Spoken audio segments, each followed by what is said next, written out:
Réduire nos émissions de carbone est un enjeu vital pour l'avenir de l'humanité.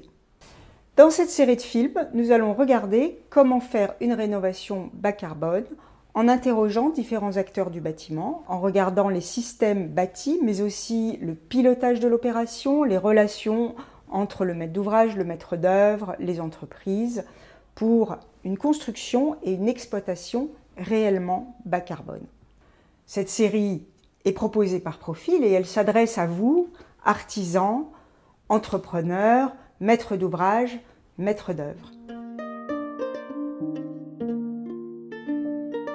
Dans ce premier épisode, nous allons rencontrer un maître d'ouvrage qui est aussi un maître d'usage. Cela a son importance car c'est dans la phase d'exploitation que l'on consomme le plus d'énergie et émet le plus de gaz à effet de serre. Le projet, on l'appelle le campus du sens au travail. L'ensemble des bâtiments sont destinés à devenir un lieu de référence dans le champ de toutes les actions que les organisations, quelles qu'elles soient, entreprennent dans le champ de l'amélioration des conditions de travail. Donc c'est vrai que quand on fait un projet, et là la commande du maître d'ouvrage est très claire pour avoir un projet écologique qui aille avec le sens en fait, du projet qui allait derrière. On part d'un espèce d'idéal qui ensuite dans lequel on doit faire entrer les contraintes techniques, les contraintes de temps, les contraintes de budget bien sûr. On doit prendre en compte aussi ce que les usagers sont capables d'exploiter. Enfin, il y a beaucoup de choses qui rentrent en compte. La maîtrise d'œuvre, voilà, elle réfléchit pour à la fin concevoir le projet qui va fonctionner et qui va être viable. C'est plutôt dans une vision d'exploitation que je me suis positionné sur ces critères de bas carbone. Et pour donner juste un exemple, l'option qui nous a été proposée de ne pas climatiser le bâtiment, voilà, c'est un exemple très concret voilà, de parti pris d'aménagement intérieur, de confort et même revendiqué vis-à-vis de nos futurs clients pour dire voilà, le bâtiment a été isolé, conçu d'une certaine façon pour nous prémunir de la climatisation en période d'été, bien évidemment. Quand on est rentré là tout à l'heure dans cette salle, on a senti du frais tout de suite. En fait, on peut le voir sur la caméra thermique. Les murs, là, ils sont à 21 degrés et le sol, il est à 19 degrés. Donc en fait, il est assez frais alors que là, on est en plein été. C'est ça qui est intéressant et qui permet qu'on ait un projet sans climatisation. C'est qu'on a des zones qui vont être plus fraîches. Alors certes, le sol n'a pas été isolé, donc on va consommer un peu plus en chauffage. Et par contre, pour l'été, ça fait des zones qui sont plus fraîches. En fait, la température ressentie, c'est la moyenne entre la température des parois et la température de l'air.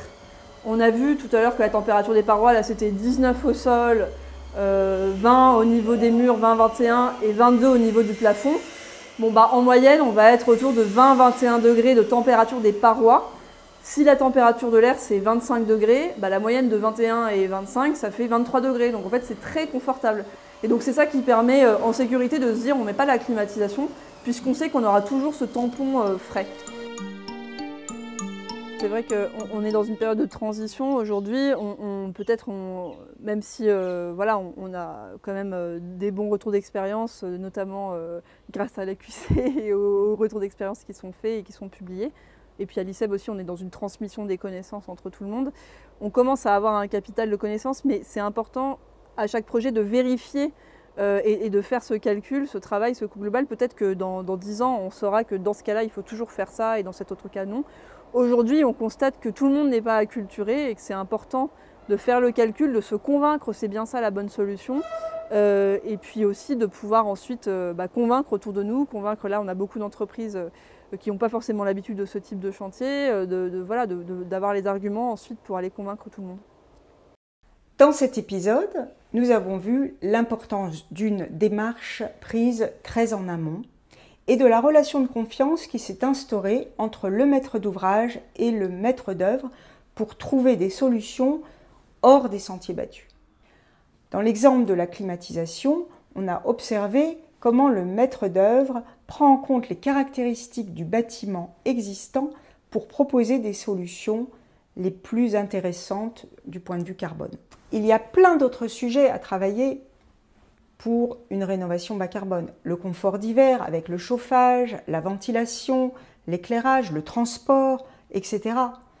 Dans le prochain épisode, nous rencontrerons d'autres acteurs du bâtiment et nous verrons comment stocker du carbone dans la mise en œuvre.